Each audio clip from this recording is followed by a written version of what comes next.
Previously on the Premier League.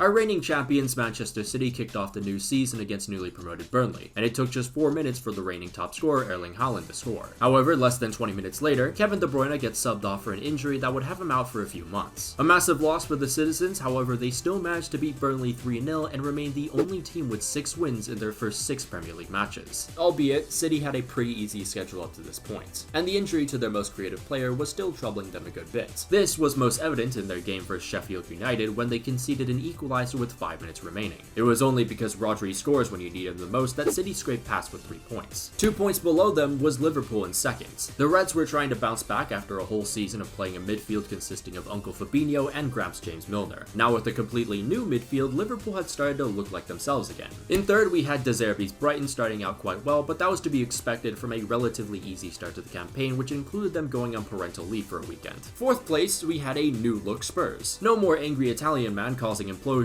but the club did lose their world-class striker Harry Kane, who finally got tired of not winning trophies every season. I'm sure that's changed at his new club though. Many thought that this season would be the start of a slow rebuild for Spurs. But under new manager Ange Postecoglou, things were already looking better with the team playing unselfish and attractive football. What was also helping them was their new signing, James Maddison. Finally, to round off the top 5, it was Arsenal. Everyone's favorite bottlers of last year aimed to build upon their strong core. So Arsenal dug up as much money as they could to beat Man City to buy midfielder Declan Rice for a record transfer fee. Up to this point, Arsenal had seen more solidity thanks to Rice, but they still had a pretty rocky start. 1-0 struggles versus Everton and Palace, and then a 2-2 draw with Spurs at the Emirates. Of course, with every rocky start at the Emirates, the fingers get pointed, and this year's scapegoat was Kai Havertz. He also came in this summer for a whopping $75 million, and that price tag only made people more critical. Into matchday 7 though, City fall for the first time this season, and at the hands of informed striker Hwang Hee-chan, who Pep had called days prior the Korean guy. Over in North London, we had an absolute classic unfold between Liverpool and Spurs. Klopp's men got a red early on, but still managed to score in the 33rd minute. Unfortunately though, that goal was offside.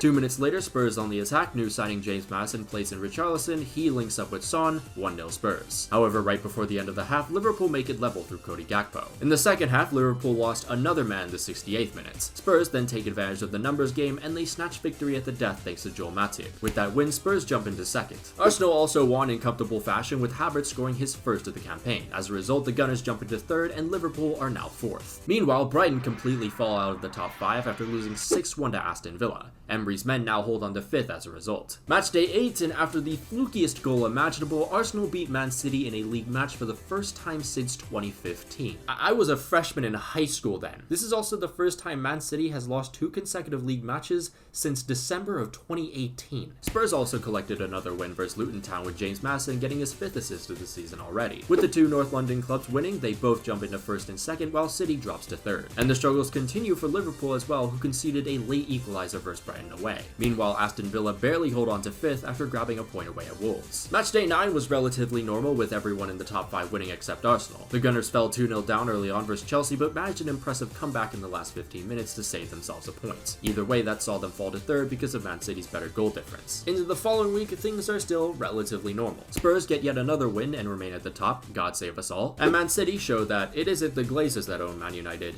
it's actually them. However, despite the comfortable win for City, Arsenal jumped into 2nd after they wrecked Sheffield United 5-0. Matchday 11, and after going the first 10 games unbeaten, Spurs get absolutely slapped up by their rivals Chelsea at home. And with City beating Bournemouth to a pulp, Ange's men fall to 2nd, but even worse, their catalyst James Maddison was now out for a considerable amount of time due to injury. Just like their rivals, Arsenal also walk out with their first loss of the season, while Liverpool only drew Luton, but that was enough to give them the advantage over Arsenal in terms of goals scored. The injury to Maddison is proving to be a massive loss, as in the following week, Spurs lose to Wolves in the most Spursy way you could imagine. And in just 2 weeks, they've managed to go from top all the way down to 4th after Liverpool and Arsenal won their games. Speaking of those two, they're only a point off the top after Man City's 4-4 draw with Chelsea. And still sitting silently in 5th, just 3 points off 1st place, is Emery's Aston Villa. The last week of November saw a top of the table clash between Man City and Liverpool. It started with Erling Haaland scoring in the 27th minute for Man City. He becomes the fastest player to reach 50 Premier League goals. However, However, those celebrations were spoiled by Trent Alexander-Arnold's equalizer in the 80th minute. Nothing could separate the two after that, and with the top 5 so close to one another, all Arsenal had to do was grab a last-minute winner in Brentford to take the top spot. Meanwhile, Aston Villa continue to impress and are now in a Champions League spot after beating Tottenham away from home. As for Spurs, this is the 3rd straight game where they lose after being 1-0 up. But don't stress too much, Spurs faithful, because your next opponents are Manchester City. And for some godforsaken reason, it simply doesn't matter how bad you are, you will still get points off Pep Guardiola. In the first 10 minutes, Son Heung-min showing just how good he is scores for both teams. 31 minutes played now, Man City cut through Spurs defense in classic Pep fashion and Phil Foden scores. However, in the 68th minute, Giovanni Lo Celso places it brilliantly into the corner and equalizes for Spurs. But perhaps this is finally the day Man City prevails over Spurs, as Jack Grealish from point-blank range puts his team back in front. But you'd be foolish to think it was that simple, as Dejan Kulusevski heads home another Spurs equalizer in the 90th minute, and the game ends 3-all. We had another thriller happen at Anfield as well. Liverpool and Fulham trade blows within the first 25 minutes. That's followed by J. Robert McAllister dropping a bomb from way out. Fulham, though, don't back down. They score 2 goals, one before halftime and another with 10 minutes remaining to take the lead. But the bangers just keep coming like a city pop album, as Wataru Endo lashes one into the top corner in the 87th minute. You've got to put some swaz on it, Gromit. And then just 1 minute later, Trent Alexander-Arnold scores another decisive goal and Liverpool win 4-3. With that result, the Reds are now in second with City dropping to third. If you thought the insanity in the top 5 stops there, it doesn't. 4th place Aston Villa took on relegation candidates Bournemouth away from home, and after falling 2-1 down after 52 minutes, Ollie Watkins comes to save the day in the 90th minute. Oh yeah, there was also Arsenal. Their game was a lot tamer. They won 2-1 versus Wolves and still remain 2 points clear at the top. Their game 3 days later in Luton, though, different story. After going into the half 2-1 up, Arsenal conceded 2 straight goals in the 49th and 57th minute. However, 3 minutes later, Kai Havertz responds with an equalizer for the Gunners. Then, in the last minute of stoppage time, Declan Rice steals away all 3 points. 4-3 the final score, Arsenal remain at the top, and I'm just wondering, what the hell happened to defense in the last 2 weeks? Have we become the NBA now? Anyways, Liverpool still maintain a 2-point gap between them and the top after a 2-0 win for Sheffield United. However, we have a new team in third after the Jamaican Football Federation's biggest hater, Leon Bailey, scored the only goal in Aston Villa's emphatic victory against Manchester City. Job's not finished. Job finished? I don't think so. Aston Villa were simply not here to make a cameo. Emery knew this team was the real deal, and just 4 days later they showed that with a 1-0 win against Arsenal to get within 2 points of the top. And after a late comeback from Liverpool, they retook the top spot with Arsenal falling to second. Meanwhile, City remained 4th after beating Luton Town. But the struggles just won't stop for City, as they again dropped points the following week after balling a 2-0 lead versus Palace. And Liverpool's reign at the top didn't last very long after a draw with Manchester United at home and an Arsenal win versus Brighton. And Aston Villa continued their brilliant form with another win. They're now tied with Liverpool on points and just 1 point off first place. It's kind of funny. It's like everything except the top of the table clashes are insane. Arsenal and Liverpool played out a 1-1 draw on matchday 18. I will say though, I still have no clue how Liverpool didn't score in this situation. Meanwhile, Aston Villa has cooled down a bit with a 1-1 draw with last place Sheffield United. And because of this, Man City was able to cut the gap between them in 3rd place to just 2 points. Oh, and also Tottenham have been picking up form again. After a 2-1 win versus Everton, they've now won their last 3 straight. And that's all thanks to Richarlison, who since returning from having dick surgery has scored 5 goals in 3 games. Matchday 19 now, and Arsenal suffer a 2-0 loss to West Ham. Liverpool had defeated Burnley 2 days prior, so they now return to the top 2 points clear. Man City also picks up another win, and they jump into second. Meanwhile, Aston Villa's form continues to fizzle out after they fumbled a 2-0 lead and lost 3-2 to United. Then into matchday 20, Liverpool extend their 16-game unbeaten run versus Newcastle. Man City flush away Sheffield United 2-0, Aston Villa bounce back to beat Manchester City ordered off DH Gate, and Arsenal suffer a nightmare ends of the year with another loss and fall to 4th. Arsenal came back stronger though about 2 weeks later and shattered the Palace of Crystal. And with Aston Villa dropping points away in Everton, Arteta's men were back in 3rd. Liverpool also grabbed themselves a win after dismantling Bournemouth 4-0. 2nd place Man City on the other hand, yeah, they were down 2-1 struggling against Newcastle at home. But then, the earth started to tremble. Coaches started feeling gravity become heavier, as players started to shiver. He was back. After months of inactivity, Kevin De Bruyne was subbed on in the 69th minute, and it took him only 5 minutes to score. Then, in the 90th minute, he whipped out that incredible vision of his and assisted the winning goal. Man City are officially back, and God is no longer present. Now into matchday 22, and for once in a blue moon, Get it? The top three remains the same as they all win their respective matches. Actually, no, it's never that easy. A few days before Liverpool drowned a bunch of kids from Chelsea, Jurgen Klopp announced that he'd be leaving the club at the end of the season. So now the entire narrative shifted in the title race. Kevin De Bruyne was back for Man City, but more importantly now, Liverpool were trying to win the Premier League title in Jurgen Klopp's last season. Say, what do you got, Arsenal? I mean, sure, I guess. We also saw a change in fourth, by the way, even though they're kind of drifting away from the title race. Aston Villa looked like they peaked too soon and are now derailing. And Tottenham, thanks to Richarlison's overpowered combo of dick surgery and therapy, claimed the Champions League spot. Matchday 23 gave us a decisive battle between first place Liverpool and third place Arsenal. 13 minutes played, Martin Odegaard splits the Liverpool centre-back pairing with a brilliant pass. Havertz misses the shot, but it falls to Saka. 1-0 Arsenal. The Gunners' backline then single-handedly deleted all that progress with an absolute clown show. But what's funnier than one clown show?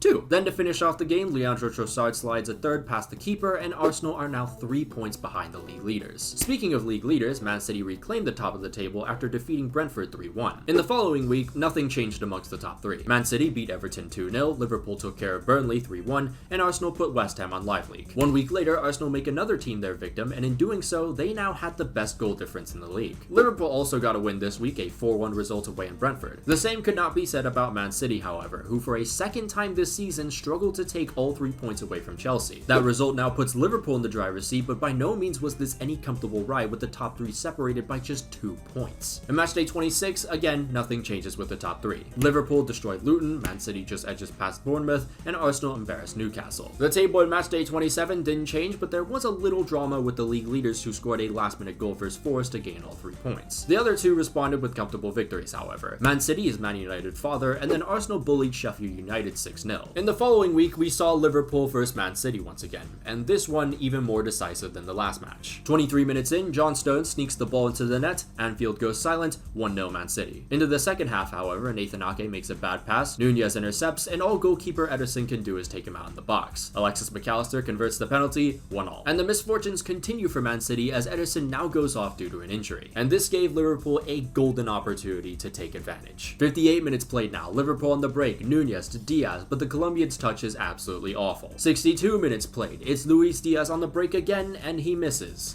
Again. Nevertheless, how about a third attempt?